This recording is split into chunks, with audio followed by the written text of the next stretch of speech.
것을 온전히 바치되 남녀노소와 소와 양과 나귀를 칼날로 멸하니라. 아멘. 네, 이 시간 침묵하라 그리고 외치라라는 주제로 어린이 주일 오후 예배 말씀을 전하도록 하겠습니다. 성도 여러분, 오늘은 어린이 주일입니다. 그래서 우리가 이렇게 뭐 어린이 주일이다, 어버이 주일이다, 그리고 스승의 주일이다, 이렇게 우리가 그날 이렇게 말로만 할 게 아니라 이번 주는 좀 더 우리 성도님들이 각자의 집으로 나가셨을 때도 우리 성도들의 자녀들, 특히 우리 교회 학교 다음 세대를 위해서 기도하는 그런 한 주가 되었으면 좋겠습니다. 자, 근데 우리 아이들에게 성경에서 제일 먼저 떠오르는 이야기들, 재미있는 이야기가 뭔지 물어보라고, 뭔지 말해보라고 얘기를 하면 아마 두 가지를 이야기할 것 같아요. 첫 번째는 다윗과 골리앗이고, 두 번째가 뭐겠어요? 오늘 우리가 무엇을 읽었죠? 여리고성이죠, 그렇죠? 제가 이전에 섬겼던 교회에서 이 한 부서가 오후 예배를 이끄는, 어른 예배를 이끄는 그런 통합 예배를 드린 적이 있었습니다. 그런데 저는 그때는 이제 뭐 고등부를 담당했으니까요. 그때 유치부 그 담당 목사님이 유치부 아이들이 아는 말씀을 해야 된다는 거예요. 그러니까 어떤 본문 선택했겠어요? 여호수아 6장 여리고성 전투 이야기를 했어요. 그래서 어떻게 했냐면 병사들이 여리고성 위에서 막 이스라엘 백성들을 조용조용하게 무시하는 말들을 막 하고, 그리고 성을 여기다가 이렇게 다 깔아놓는 거예요. 근데 그 성이 어떻게 돼 있냐면 그 상자 있죠. 상자를 이렇게 벽돌처럼 이렇게 그려가지고 상자를 해놓고 그 안쪽에 이 사람들이 이렇게 무너뜨리면 꼭 어린애들 입장에서는 하나님이 무너뜨렸다기보다는 사람이 무너뜨렸다고 이렇게 말을 할 수 있으니까 전부 다 무슨 검은색 같은 옷을, 가면 같은 걸 두르고 옷을 입은 다음에 정해진 시간이 딱 되면 그 안에 있는 사람들이, 이 성도님들이 그거를 딱 벽돌을 무너뜨리는 거예요. 그런데 아이들이 얼마나 행복해하고 하나님이 승리했다면서 막 그러는 거예요. 참 그런 모습을 보면서 야, 언젠가 우리 교회도 한번 이런 걸 하면 좋겠다, 우리 교육부사가 이런 생각을 해본 적이 있습니다. 근데 여러분, 이 이야기는 우리에게 너무나 잘 알려져 있는 이야기지만 동화 속과 같이 이 신화적인 이야기가 아니죠. 인류 역사 속에 분명히 새겨진 실제 사건이고, 그리고 조금 뒤에 설명드릴 내용 중에 나오는데 실제 우리 고고학적 자료 안에서 증명된 기적의 스토리입니다. 그림을 한번 띄워주시겠습니까? 네, 여기 그림을 잠시 계속 띄워놔 주세요. 이스라엘 백성들이 요단강을 건너 가나안 땅에 첫 발을 내디뎠을 때 그들 앞을 가로막은 그 성이 어느 성이라고요? 지금 앞에 나와 있는 여리고 성입니다. 자, 그런데 이 많은 비평학자가 한때 여리고 성의 존재를 의심하기도 했어요. 그런데 1930년대부터 존 가스탕, 캐슬린 캐니언, 브라이언트 우드라는 이 고고학자들의 발굴을 통해 여리고 성의 실체가 우리 현대 사회 속에 드러나게 된 것입니다. 여기 보세요. 당시 여리고는 이 외벽과 내벽으로 구성이 되어 있는데 지금 위에 층과 아래 층의 색깔이 다른가요, 같은가요? 다르죠. 이게 어떻게 된 거냐면 철저한 이중 성벽 구조입니다. 그래서 밑에 하얀색으로 보이는 5m 높이의 거대한 기초 석초 위에 다시 7m 높이의 진흙 벽돌을 더 쌓은 것이 바로 지금 성도님들이 보시는 여리고성입니다. 자, 이제 사진을 내려주면 될 것 같아요. 자, 그러면 아래에서 바라보면 얼마의 높이가 되느냐? 12m의 높이가 이렇게 올려져 있는 것입니다. 참 위압적인 절벽과 같은 구조였는데, 여러분 근데 우리가 생각을 해보세요. 이게 아파트 높이로 보면 몇 층이냐면 한 아파트 5층, 높게 잡아서 한 6층 정도 돼요. 근데 우리가 지금 보면 뭐 별거 아니라고 생각할 수 있어요. 워낙 높은 빌딩과 백화점과 그런 고층 아파트들이 많기 때문에 우리 성도님들은 잘 이게 감흥이 안 올 수도 있지만 옛날 3,400년 전으로 돌아갔을 때의 그들의 시선을 생각해 봐야 됩니다. 여러분, 그 당시에 고고학적 자료와 지리학적을 살펴보면 팔레스타인 땅에 2층 건물도 많이 없었어요. 그냥 다 평지로 되어 있고 1층짜리 집으로 되어 있지 2층 집이 그렇게 많지 않았습니다. 거기다가 참 그런 건물도 드물었던 시대고 40년 동안 이렇게 방황하다가 출애굽 1세대가 죽음을 당하고 출애굽 2세대가 여호수아와 갈렙과 함께 하나님의 성 가나안을 점령하는 시작점이었던 여리고를 들어가기까지는 몇 년의 공백기가 있었냐면 40년의 공백기가 있었습니다. 자, 그런데 40년 동안 이스라엘 백성들이 본인의 집이 있었을까요, 없었을까요? 없었죠. 가라고 하면 그냥 구름 기둥으로, 불 기둥으로 인도어를 받아서 움직였다가 멈췄다가 초막에서 잠을 자는 것이 그들이었기 때문에 높은 건물이 이스라엘에게는 익숙하지가 않았습니다. 그런데 그들에게 이중 성벽으로 되어 있는 12m의 건물이 그 앞에 딱 있다. 그리고 거기에서 문을 잠갔다. 그러면 들어갈 수 있는 가능성이 없는 것입니다. 근데 바로 이때 하나님께서는 우리의 상식을 뛰어넘는 작전을 지시하시는데요, 그것이 누가 봐도 군사적인 전략이 아니죠. 이해되지 않는 말씀이지 않습니까? 이제 하나님께서 명령하신 승리의 비결을 하나씩 살펴봄으로써 우리 성도님들이 어릴 적부터 들었던 그 여리고성 전투의 이야기 가운데에 잘못되었던 것들은 조금 다듬고 정확하게 이 말씀을 깨달음으로써 우리 삶에 오늘날 가로막고 있는 여리고가 아무리 지친다 할지라도 두려워하지 마시고 승리케 하실 주님을 의지하고 나아가시기를 주님의 이름으로 축원합니다. 우리 첫째 같이 한번 읽어볼까요? 시작. 우리의 소리는 잠재우고 하나님의 신호에, 자, 우리의 소리는 잠재우고 하나님의 신호에는 어떻게 해야 된다고요? 집중해야 된다는 것입니다.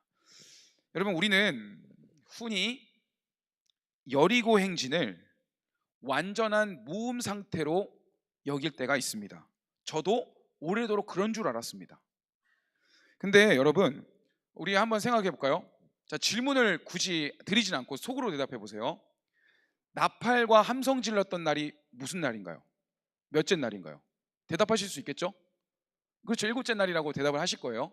속으로 대답하신 분들도 계실 거고. 근데 나팔 소리가 언제 나타났는지 한번 보겠습니다. 오늘 본문에 6장 8절 말씀 읽겠습니다. 같이 읽을까요? 시작. 여호수아가 백성에게 이르기를 마침에 제사장 7은 양각 나팔 7을 잡고 여호와 앞에서 나아가며 나팔을 불고 여호와의 언약궤는 그 뒤를 따르며. 이거 첫째 날입니다, 여러분. 첫째 날에 나팔을 불었습니까, 안 불었습니까? 나팔을 불었습니다. 하지만 사람들은 소리를 냈을까, 안 냈을까요? 내지 않았습니다.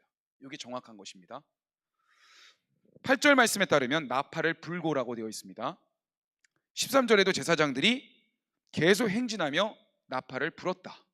이거는 7째 날이 아닙니다. 자, 그러면 개역개정이 잘못 말했느냐? 아니에요. 히브리어 원문, 이 원문을 다시 한 번 더 확인을 해보면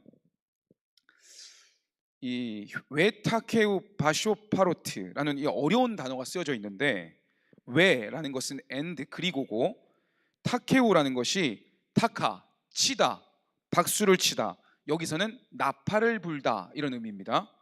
그리고 바, 무엇무엇으로, 쇼파로트, 이것이 뭐냐면 수양의 불로 만든 양각 나팔. 이 말을 풀이하면 뭐냐면 양각 나팔로 정확하게 나팔을 불었다라는 것입니다. 첫째 날에. 그러니까 우리는 성도님들께서 어릴 적부터 늘 침묵 가운데 있다가 마지막에 나팔 소리를 길게 불면 함성을 우와 했을 때 무너졌다라고 생각하다 보니까 이 나팔이 부러졌다는 것을 몰라요. 하지만 우리가 여기서는 정확하게 알아야 되는 거죠. 거기다가 9절과 13절, 오늘 본문의 13절 말씀을 보시면 구체적인 히브리어 표현이 나오는데, 이거를 우리말로 그냥 바로 풀이해 볼게요. 이건 뭐냐면 걷다 그리고 불다 이겁니다. 양각 나팔을 걸으면서 불었다. 근데 이 단어가 걷다와 불다가 같이 히브리어가 쓰이면 계속해서 뭐뭐 하다라는 의미이기 때문에 행진하는 내내 동안 나팔을 불었다는 거예요, 안 불었다는 거예요? 나팔은 불었다는 것입니다. 즉, 이 행진은 조용한 건 아니었습니다. 그렇고 웅장한 양각 나팔 소리가 온 여리고 성을 향하여서 울려지고 있었어요. 그런데 하나님은 딱 한 부류에게는 아무 말도 하지 못하겠는데 누구였을까요? 이스라엘 백성들이었어요. 다 함께 본문 10절 말씀을 읽겠습니다. 시작. 여호수아가 백성에게 명령하여 이르되 너희는 외치지 말며 너희 음성을 들리게 하지 말며 너희 입에서 아무 말도 내지 마라.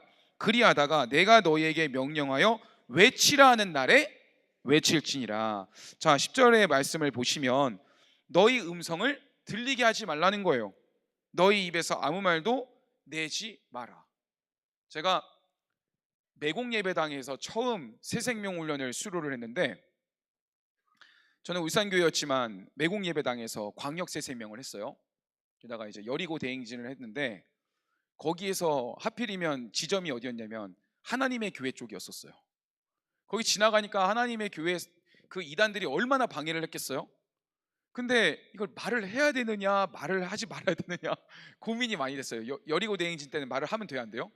안 해야 되니까. 그때는 담당 교육자였던 제 친구 목사가 대신 거기서 중재하고 여기서 그렇게 방해하시면 안 된다 이렇게 얘기했던 기억이 있는데, 참 그런 거를 몇 번, 저는 또 새생명훈련 간사 출신이기 때문에 여러 번 이런 경험을 했고, 누가 뭐를 해도 최소한의 말을 아끼고 말 없이 행진했던 그 침묵 속의 행진이 아직도 제 머릿속에 생생하고 체득이 되어 있습니다.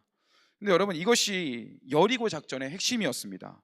여러분, 우리가 이 시간 성도님들이 오해하시지 말아야 될 게 뭐냐면 그냥 소리가 아무것도 안 나야 된다 이게 아니라는 거예요. 중요한 초점이 뭐냐면 사람들의 소음은 사라지고 오직 하나님의 신호인 나팔 소리는 첫째 날부터 울려 퍼졌다는 것입니다.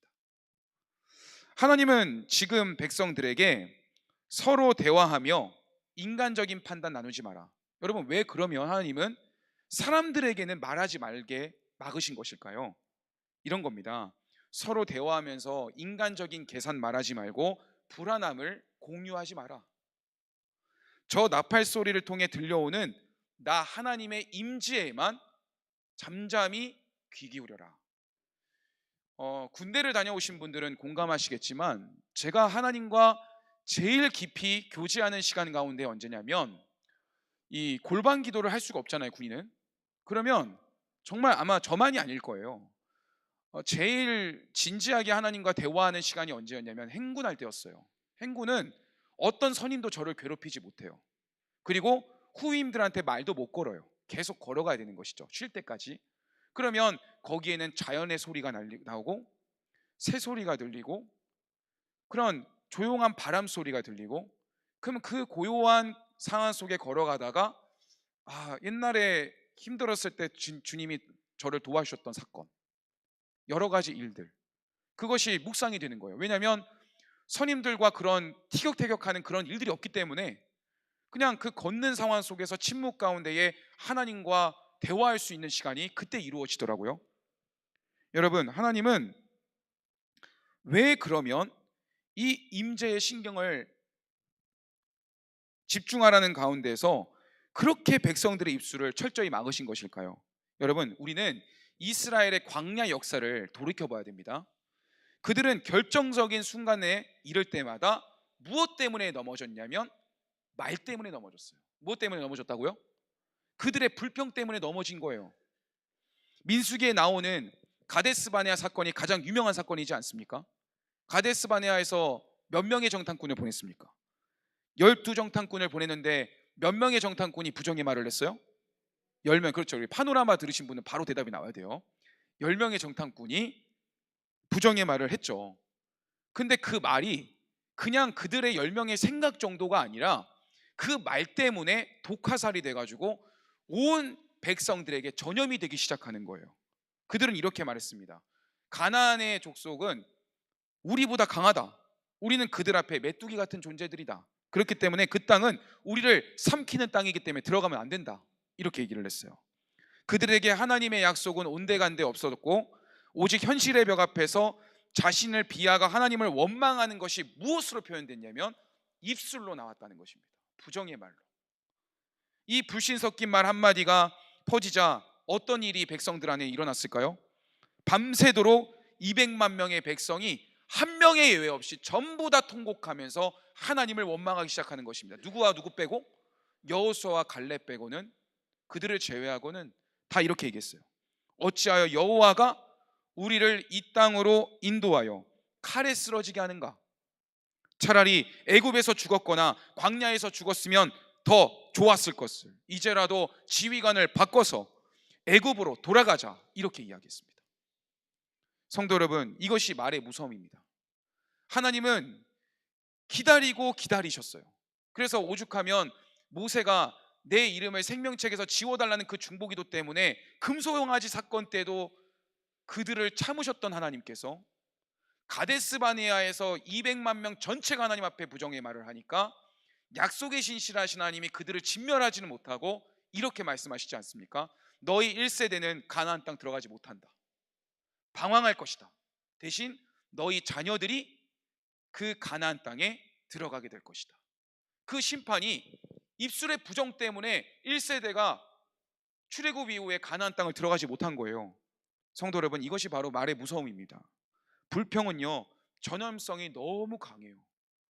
한 사람의 원망이 공동체 전체를 절망의 늪으로 몰아내는 데는 그리 긴 시간이 걸리지 않습니다. 그렇기 때문에 교회 안에서 불평을 하면 안 되는 것입니다. 한 번 잘못 불평을 하면 그것이 점점 동조가 되어져서 내가 그런 사람이 아니었는데 그런 불평하는 사람이 돼버리는 거예요. 하나님은 여리고라는 이 가나안의 첫 관문에서 출애굽 2세대가 자녀들이 부모 세대와의 그 죄악을 답습하지 않도록 입단속을 시키신 것입니다. 그래서 여호수아를 통해서 명령하신 거예요. 너희는 아무 말도 하지 마라. 오직 나 하나님이 말씀한 대로 하루에 한 바퀴씩 돌고 마지막 날에 도는 그런 모습을 통하여서 하나님의 말씀에만 따라 움직여라. 그리하면 너희는 승리할 것이다. 이렇게 말씀하셨다는 것입니다. 여러분, 만약에 우리가 정말 솔직하게 여리고 대행진을 성경시대 때로 했다고 생각을 해보세요. 근데 우리가 말을 할 수 있다고 생각해 보세요. 그럼 어떤 말 할까요? 물론 우리 부굴산교회 성도님들은 이런 얘기 한 번도 안 하시겠지만, 그런데 누구 한 명은 이런 얘기 하지 않았겠어요? 야, 성벽 참 높다. 저기 어떻게 올라가냐? 저 견고한 성을 우리가 걷는다고 어떻게 지진이라도 일어나겠으며 어떻게 저 견고한 성이 무너지냐? 그런 여러 가지의 불신의 바이러스를 퍼뜨리지 못하도록 하나님께서 원천 봉쇄하신 것이죠. 사실 이 침묵의 명령은요, 성도 여러분, 40년 전에 지금 출애굽 2세대에게 처음 얘기한 게 아니에요. 40년 전으로 과거로 돌아갔을 때 부모 세대가 이 일을 경험했던 사람입니다. 그런데 그걸 경험했는데도 부정의 말을 한 거예요. 그러면 이 부모 세대가 어떠한 침묵의 은혜를 경험했는지를 말씀을 드릴게요. 여러분, 어떤 일이 있냐면, 여러분 모세 이야기하면 제일 유명한 사건이 뭐예요? 무엇을 가른 것? 홍해 가른 사건이 제일 유명하죠. 그런데 앞에 출애굽을 성공을 했는데 바로가 내보내라고 해서 장자의 죽음 이후에 다 보내라고 그냥 가도 된다고 그랬을 때 모세가 다 끌고 왔을 때 뒤에 누가 쫓아와요? 바로의 군대가 뒤늦게 쫓아오지 않습니까? 근데 바로 앞에는 어느 바다가 펼쳐져 있어요? 닫혀져 있고 물이 출렁이는 홍해 바다가 놓여져 있었죠. 그랬을 때 이 이스라엘 백성들이 뭐라고 말하는 줄 아십니까? 10가지의 재앙을 베푸신 하나님을 보고 바로 왕의 마음을 움직이면서까지 탈출하게 하신 하나님의 은혜는 잊어버리고 이런 얘기를 했어요. 애굽에 매장지가 없어서 우리를 여기 끌고 와 죽게 하느냐? 이렇게 이야기를 했어요. 그 혼란한 현장에서 모세가 그 첫 번째 세대였던 부모들에게 어떤 선포를 했는지 함께 보겠습니다. 출애굽기 14장 13절 14절 말씀 같이 읽을까요? 시작. 모세가 백성에게 이르되 너희는 두려워하지 말고 가만히 서서 여호와께서 오늘 너희를 위하여 행하시는 구원을 보라. 너희가 오늘 본 애굽 사람을 영원히 다시 보지 아니하리라. 14절이 더 중요해요. 시작. 너희를 위하여 싸우시리니 너희는 가만히 있을지니라. 어떻게 하라고요? 가만히 있어라. 침묵해라. 부정의 말을 하지 마라. 성도 여러분, 여기서 가만히 있으라는 말씀이 그냥 부동자세로 동작 멈추라는 것입니까? 아니죠. 원망의 입술을 닫고 소동하는 마음을 잠재우고 오직 구원자 되시는 하나님께서 베푸셨던 은혜를 기억하면서 신뢰하라는 것입니다. 여러분, 그것이 바로 여리고 대행진에서 이루어지는 믿음의 요구인 거예요. 하나님께서 요단강 도하하게 하셨잖아요. 그리고 나서 이제는 여리고 성을 점령하기만 하면 되는 거잖아요. 그런데 그들의 생각대로가 아니었지만 하나님이 원하시는 마음은 하나님의 방식대로 너희가 부정에 말하지 말고 순종하면 내가 너희에게 승리의 길을 줄 것이다 라고 말씀하시는 것입니다. 오늘 우리도 마찬가지입니다. 우리는 성도 여러분, 삶을 살아갈 때에 가끔 이럴 때가 있어요. 뭔가 하나님 뜻대로 살아간다고 하면서도 여전히 내 입술은 부정의 말을 하고 불평의 말을 아무렇지 않게 할 때가 있어요. 그때 그 말을 멈추셔야 됩니다. 교회 일도 마찬가지입니다. 내 안에 두려움이 밖으로 새어나가 내 마음을 갉아먹고, 그러면 그것을 허용하게 되면 누구에게까지 영향을 갈까요? 가정의 달에, 가족에게까지 영향을 미칠까요? 안 미칠까요? 미치게 되어 있는 거예요. 만약에 부모가 믿음 가운데 살아야 되는데 이렇게 하면 어떡하냐, 해결을 해야 되는데 큰일 났다, 이러면 자녀들도 불안하게 돼 있어요. 하지만 부모님인 여러분이, 또 할아버지 할머니인 여러분이 먼저 믿음 가운데 서서 하나님이 함께 하시면 우리 염려할 거 없다, 그렇게 믿음의 중심을 딱 세우고 있으면 자녀들이 흔들리지 않는 거예요. 내 안에 두려움이 밖으로 새어나가지 않도록 여러분의 불평이 멈출 때 비로소 우리 가정과 공동체 안에는 하나님의 약속과 하나님의 음성과 하나님의 말씀이 떠오르게 될 것입니다. 여러분, 성벽을 한 바퀴 돌 때마다 사람의 본능은 이런 마음을 품게 되어 있어요. 이게 정말 될까? 그래도 말을 안 하는 거예요. 왜냐하면 말을 하면 하나님한테 벌 받을 거니까 무서워서 말 안 한 것도 있었을 거예요. 그리고 이튿날에 돌아가는데 여리고성이 무너졌어요, 안 무너졌어요? 이튿날 안 무너졌죠. 3일째 돌아왔을 때 변화 있었습니까, 없었습니까? 막 뭔가 지진이 일어날 징조가 보이고 이랬습니까? 아무런 증세가 없었어요. 4일째 날, 5일째 날, 6일째 날 아무런 일이 없었습니다. 하나님은 침묵이라는 도구로 백성들의 믿음을 보호하시고 테스트하신 것입니다. 이제 이스라엘 백성들의 마음속으로 들어가 볼까요? 여러분, 첫날 성을 한 바퀴 돌고 숙소로 돌아왔는데 성벽이 꿈쩍도 안 하는 거예요. 둘째 날도 다 마찬가지예요. 그랬을 때 성 위에서, 성경에는 나와 있지 않지만 그 여리고에 있는 주민들이 무슨 생각했을까요? 참 바보들 같다, 걷기만 하면 성이 무너지는 줄 아나 보지, 그런 생각 안 했겠어요? 근데 여러분, 우리가 이런 걸 생각해 봐야 됩니다. 오늘 본문의 말씀을 우리의 삶으로 적용해 보면 우리의 신앙이 제일 위태롭고 마지막까지 정말 참기 어려운 지점이 언제냐면 바로 이때입니다. 순종은 하는데, 하나님 앞에 봉사는 열심히 하는데 아무런 결과나 과정이 보이지 않는 6일의 지루함을 경험하게 되면 우리는 사탄의 속삭임에 넘어질 때가 있다는 것입니다. 예를 들어서 이런 거예요. 한 번만 더 조심하면 되는데 부정의 말을 한 것 때문에 불평하는 사람이 되면 얼마나 억울해요? 근데 우리 이러는 거예요. 하나님, 내가 이때까지 참았는데 어떻게 나한테 이러실 수 있습니까? 그리고 다른 인간적인 방법 가져오고, 하나님은 그런 것을 원하시지 않는다는 거예요. 성도 여러분, 기억하십시오. 겉으로는 아무 변화가 없는 것 같아도 백성들이 침묵하며 묵묵히 내디딘 그 한 걸음 한 걸음의 순종을 보시고 전능하신 하나님께서는 이미 여리고 성벽의 기초를 영적으로 해체하고 계셨다는 사실을 믿으시기 바랍니다. 장로교 신학이 고백하는 그 주권이 뭐예요? 하나님의 절대 주권. 세상이 아무리 맞다고 해도, 그리고 우리가 틀렸다고 말을 해도 하나님이 우리 안에서 옳다고 말씀하시면 세상을 부끄럽게 하시는 거예요. 이것이 바로 세상을 이기는 침묵의 힘인 줄로 믿습니다. 성도 여러분, 오늘 여러분의 가정 안에 버티고 서 있는 여리고가 무엇입니까?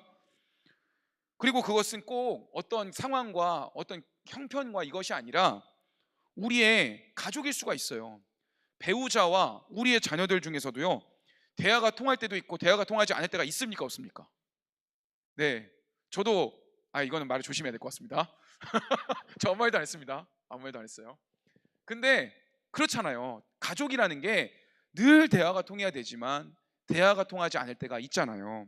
그리고 자녀들도 뭔가 부모가 기대하는 모습이 있는데 자녀와 손주들이 그렇지 못할 때, 혹은 내 자녀들이 부모로서의 역할을 잘 못할 때 또 다른 부모의 입장에서 답답함을 느낄 때가 있잖아요. 그래서 우리는 문제를 해결해 보겠다고 인간적인 말을 쏟아내기도 하지만 그런데 가정의 벽은 어떻게 돼요? 더 높아지고 마음의 문을 닫아버릴 때가 있죠.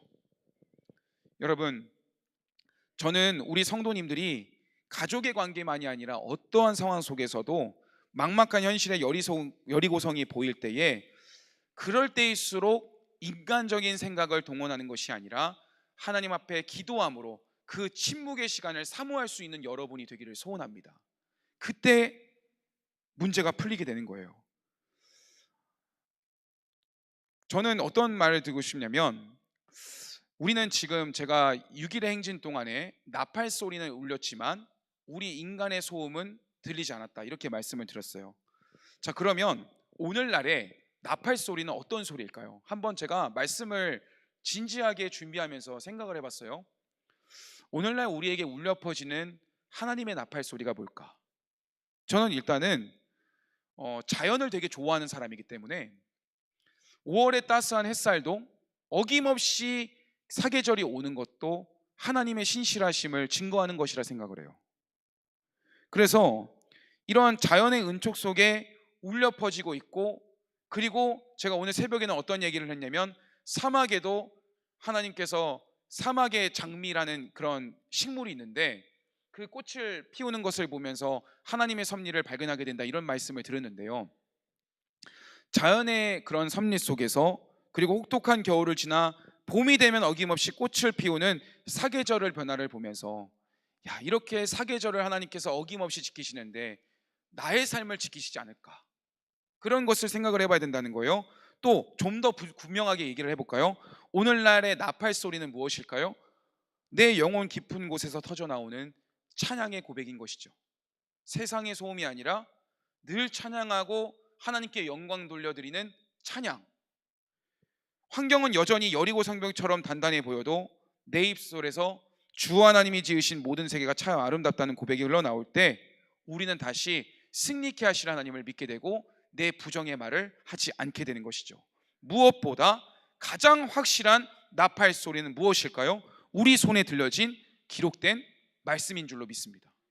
우리가 말씀을 묵상할 때마다 어떠한 일이 있어요? 세상은 달라진 것이 없어 보여요. 그런데 하나님께서는 우리를 도와주신다는 거예요. 그러면 이 말씀을 우리가 어떻게 되는 거예요? 아멘하며 받는 것이죠. 그러면 하나님께서는 그 성경의 이야기가 과거로 끝난 것이 아니라 과거에 갇혀 계신 하나님이 아니요, 지금 이 자리에 임재하셔서 우리 성도님들의 삶을 역전시켜 주시는 줄로 믿습니다. 우리 둘째 같이 읽어볼까요? 시작. 그렇습니다. 믿음의 함성을 외칩시다. 성도 여러분, 6일간의 철저한 침묵, 그리고 일곱째 날의 7번 행진이 드디어 끝났습니다. 성벽은 여전히 요지부동이었고 백성들의 다리는 천근만근 무거웠을 것입니다. 안 그렇겠어요? 이거 진짜 이번에도 걸었는데 아무 일 일어나지 않으면 어떡하지? 라는 여러 가지 염려도 있었을 것이고, 다리만 무거웠을까요? 마음은 더 무겁지 않았겠습니까?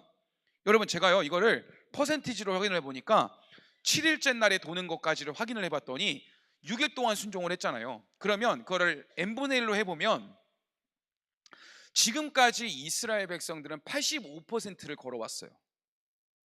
끝까지 하나님의 말씀대로 다른 부정의 말하지 않고 이제 무엇만 남았냐면 7째 날에 7번 행진하고 마지막 양각 나팔이 늘 울려 퍼졌지만 7째 날에는 어떤 특징이냐면 길게 울려 퍼지면 나팔 소리가 끝날 때에 함성을 지르라는 것이 분명한 하나님의 지시였습니다. 그때 제사장들의 양각 나팔 소리가 울려 퍼졌습니다. 바로 그 순간 여호수아가 잠자던 이스라엘의 정적을 깨우며 이렇게 명령합니다. 외치라, 여호와께서 너희에게 이 성을 주셨느니라. 성도 여러분, 여기서 여호수아가 명령한 외치라라는 백성이, 그 외치라와 백성이 순종하여 외쳤다라는 이 두 단어가 무엇이 쓰였냐면, 함께 따라 해볼까요? 루아라는 단어예요. 이 단어는 여러 가지 의미가 있는데 사전적인 의미를 말씀을 드리면 귀가 먹먹할 정도로 큰 소리를 내다, 깨뜨릴 듯이 소리 지르다, 이런 의미입니다. 그러니까 얼마나 큰 소리로 200만 명의 이스라엘 백성이 소리를 지르는지 아시겠죠? 엄청난 소리가 들린 거예요. 여러분, 근데 이 단어는 항상 세 가지 상황에서 쓰였습니다. 루아라는 단어가. 첫 번째, 적군을 압도하고 아군의 사기를 높일 때 소리쳤습니다. 두 번째 언제 쓰였냐면 새로운 왕이 등극할 때 백성들이 환호할 때 부르는 소리였습니다. 세 번째, 하나님의 임재 앞에서 기쁨을 주체하지 못해서 영광을 올려드릴 때 소리를 높일 때 이 단어가 쓰여진 것입니다. 제가 한 가지 원리를 말씀드리려고 그래요. 여러분, 1983년에 물리학자 론 화이트헤드라는 사람이, 우리 다들 어렸을 때 한 번쯤 해봤던 도미노 아시죠? 하나 넘기면 그 다음 어떻게 돼요? 연쇄적으로 넘어가죠. 그 도미노의 그 물리법칙 한 가지를 발견했는데, 그것이 바로 도미노의 연쇄 반응 원리입니다. 여기 나와 있는 것처럼 작은 도미노가 더 큰 도미노를 넘어뜨리서 결국에는 가장 큰 건물을 넘어뜨린다, 이런 원리인데요. 도미노가 쓰러지면서 일단은 먼저 그걸 말씀드리는 게 뭐냐면, 도미노 하나가 자신보다 1.5배 더 큰 도미노를 쓰러뜨릴 수 있다는 원리를 발견하게 된 거예요. 여러분, 도미노가 쓰러지면서 발생하는 위치 에너지가 다음 단계로 갈수록 기하급수적으로 증폭되는 이 법칙은 작은 시작이 얼마나 거대한 결과를 나타내는가, 만들어낼 수 있는지를 과학적으로 증명해 주었습니다. 좀 더 구체적으로 말씀을 드릴게요. 이 실험의 시작은 너무 미세했습니다.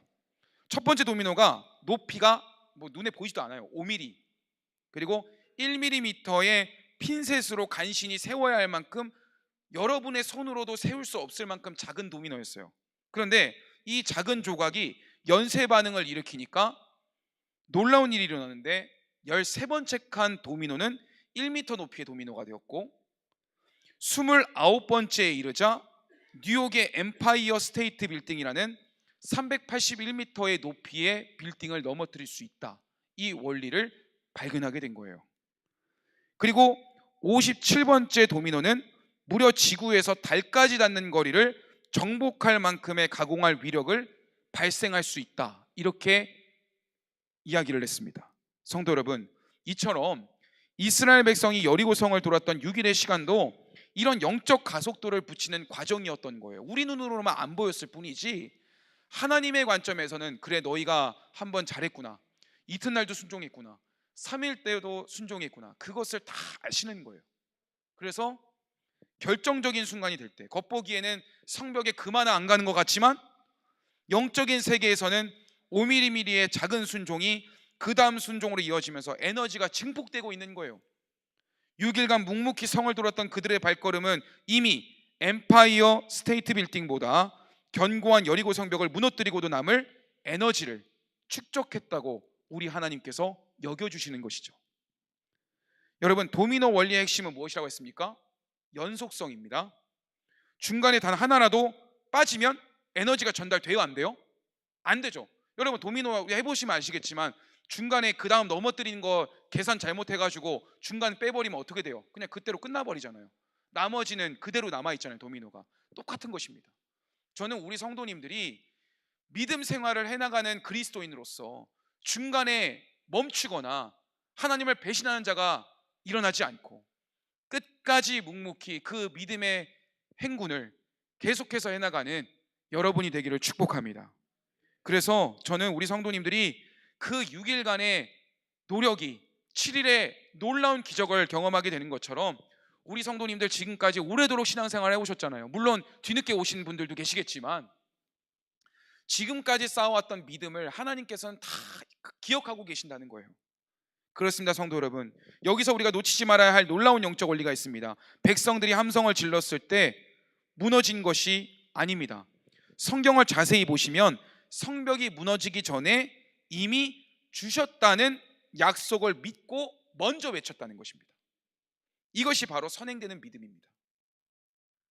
눈앞에 성벽은 여전히 견고히 서 있어도 하나님이 나와 함께 하시면 이 성벽은 무너질 수 있다. 이 세상의 문제는 나를 압도할 수 없다. 하나님이 나의 삶을 지킬 것이다. 그 믿음을 고백할 때 그 여리고가 아무리 견고할지라도 하나님 앞에서 그 성벽은 무너지게 되는 줄로 믿습니다. 여러분, 제가 마지막으로 이 고고학적 증거들을 이야기하면서 말씀을 마무리하려고 하는데요. 특히 놀라운 고고학적 발견 중에 하나가 뭐냐면, 파괴된 여리고 성 안의 가옥층에서 발견된 실제 사건입니다. 수십 개의 곡물 항아리였습니다. 여러분 좀 생각을 해볼게요. 항아리마다 이 곡식이 꽉 차 있어가지고, 근데 불에 타서 수치로 변해버린 곡식이 가득 담겨져 있었다는 거예요. 그럼 곡식이 많았다는 거예요, 적었다는 거예요? 많았다는 거죠. 여러분, 원래 포위라는 게 뭡니까? 전쟁 용어 중에서 방법 중에 저 안에 있는 성에 있는 사람들을 아사 직전까지 가게 해서 굶어 죽이겠다 하면서 그들을 포위하는 것이 원래 군사의 작전 중에 하나거든요. 그러면 그 여리고가 밖으로 나오지 않았으니까 그들을 굶어 죽인 걸까요? 그게 아니라는 거예요. 곡식이 가득했다는 것은 이 성이 아무리 오래 포위를 해도 오래도록 살아남을 가능성이 있는 완벽한 세팅이 되어 있는 나라였다는 것입니다. 그런데 하나님께서는 오래 기다리게 하지 않으셨어요. 7일만 지났는데 그 성이 바로 무너졌기 때문에 곡식이 많이 남아있다는 것은 무엇을 의미하냐면 하나님이 단번에 그 땅을 무너뜨리셨다는 것입니다. 그것이 반대로 이제 증거를 해주는 거죠. 또한 승리한 군대가 그 귀한 식량을 가져가지 않고 그대로 불태웠다는 사실이 우리에게 큰 울림을 줍니다. 여러분, 그러면 그 곡식 왜 불탔을까요? 그것은요, 하나님께서 여호수아와 백성들에게 명령하신 너희가 가나안 첫 성이기 때문에 거기에 있는 모든 것들을 소유하거나 가져가지 마라, 불태우라라는 헤렘법, 진멸하라, 이 말씀을 순종했다는 의미입니다. 여러분, 곡식은 가져가야 되는 거잖아요. 물건은 가져가야 되잖아요. 그리고 좋은 것들은 가져가야 되는데 거기에 있던 것들이 다 불타버렸다는 거예요. 그 말은 뭐냐? 하나님의 말씀에 따라서 재산으로 취할 것들을 포기하고 하나님 말씀에 온전히 순종했다는 것입니다. 여러분, 그리고 한 가지 마지막입니다. 여러분, 보통 성을 밖에서 공격하면 생각해 보세요. 제가 여기 있어요. 이 성을 공격을 해야 되잖아요. 그러면 돌이라든가 암벽 같은 것이나 이런 여러 가지 뭐 대포라든가 그런 것이 개발되어 있지 않았던 시대지만 그런 것들을 가하면 이 성이 이렇게 무너질까요? 앞으로 무너질까요? 앞으로 무너질까요? 다시 돌아올까요? 이렇게 뒤로 넘어가겠죠, 그렇죠? 앞으로 제가 공격을 가하면 이게 이렇게 넘어져야지 이렇게 넘어지지 않지 않습니까? 그럼 말이 안 되는 거잖아요. 그런데 여리고의 외벽이 고고학에 의하면 이러한 상식을 뒤엎고 안쪽이 아니라 여기 성에서 바깥으로 무너졌다는 것입니다. 5m 높이의 거대한 기초석축 아래로 성벽 파편들이 그 7m 위에서 쏟아져서 5m 아래로 내려왔다는 거예요. 이것은 무엇을 말하냐면 천연경사로를 만들었다는 것입니다. 이런 것입니다.